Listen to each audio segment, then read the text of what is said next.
In the beginning, God created the heavens and the earth. This is the story of the 7 days of creation, a story that reveals the purposeful design, beauty, and love behind everything we see around us. On the first day, God created light. In the beginning, God created the heavens and the earth. Now the earth was formless and empty. Darkness covered the surface of the watery depths, and the Spirit of God was hovering over the surface of the waters. Then God said, "Let there be light." And there was light. God saw that the light was good, and God separated the light from the darkness. God called the light day, and the darkness he called night. There was an evening, and there was a morning. One day. Genesis 1:1-5. The creation of light was the first step in transforming chaos into order, setting the stage for all that would follow. On the second day, God created the sky. Then God said, "Let there be an expanse between the waters, separating water from water." So God made the expanse and separated the water under the expanse from the water above the expanse. And it was so. God called the expanse sky. Evening came and then morning, the second day. Genesis 1:6-8. The sky, a vast expanse, was created to separate the waters and provide a space for life to flourish below.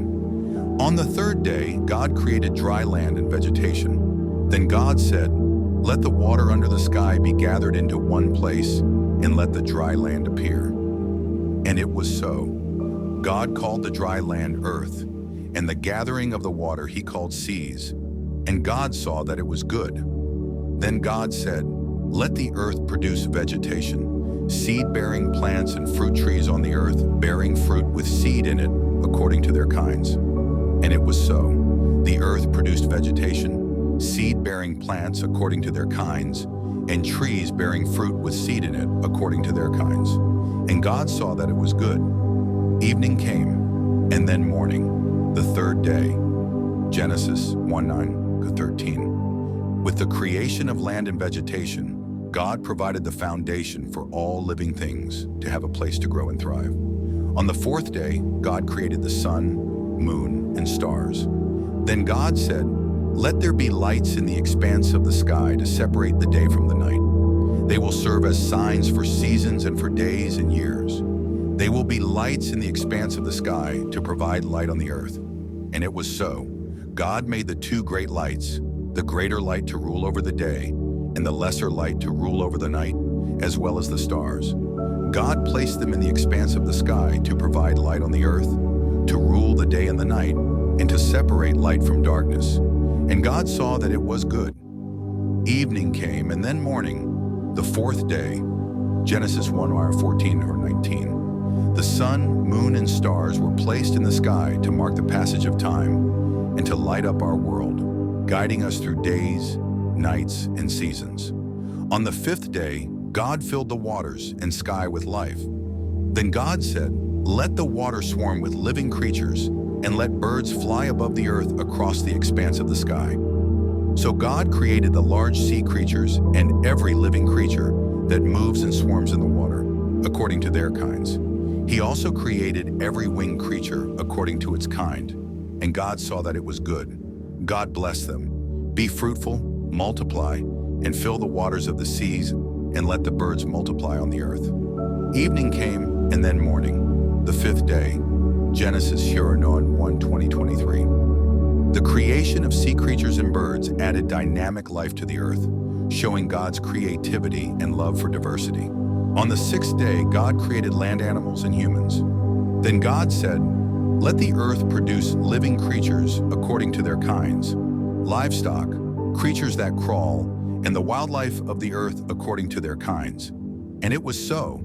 So God made the wildlife of the earth according to their kinds, the livestock according to their kinds, and all the creatures that crawl on the ground according to their kinds. And God saw that it was good. Then God said, "Let us make man in our image according to our likeness. They will rule the fish of the sea, the birds of the sky, the livestock, the whole earth, and the creatures that crawl on the earth." So God created man in his own image. He created him in the image of God. He created them male and female. God blessed them, and God said to them, "Be fruitful, multiply, fill the earth, and subdue it. Rule the fish of the sea, the birds of the sky, and every creature that crawls on the earth. God also said, "Look, I have given you every seed-bearing plant on the surface of the entire earth, and every tree whose fruit contains seed. This will be food for you, for all the wildlife of the earth, for every bird of the sky, and for every creature that crawls on the earth, everything having the breath of life in it. I have given every green plant for food." And it was so. God saw all that he had made, and it was very good indeed. Evening came, and then morning, the sixth day. Genesis 1:24-31. The sixth day marks the pinnacle of creation, humanity, created in God's image, entrusted with the care and stewardship of all other forms of life. On the seventh day, God rested. So the heavens and the earth and everything in them were completed. On the seventh day, God had completed his work that he had done, and he rested on the seventh day from all his work that he had done. God blessed the seventh day and declared it holy, for on it he rested from all his work of creation. Genesis 2:1-3.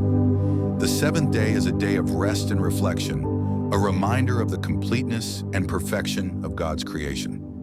It's a day to pause, appreciate, and connect with the divine. The story of the 7 days of creation is a testament to God's purposeful design, immense creativity, and profound love. It's a story that invites us to see the world around us with wonder, gratitude, and a sense of stewardship.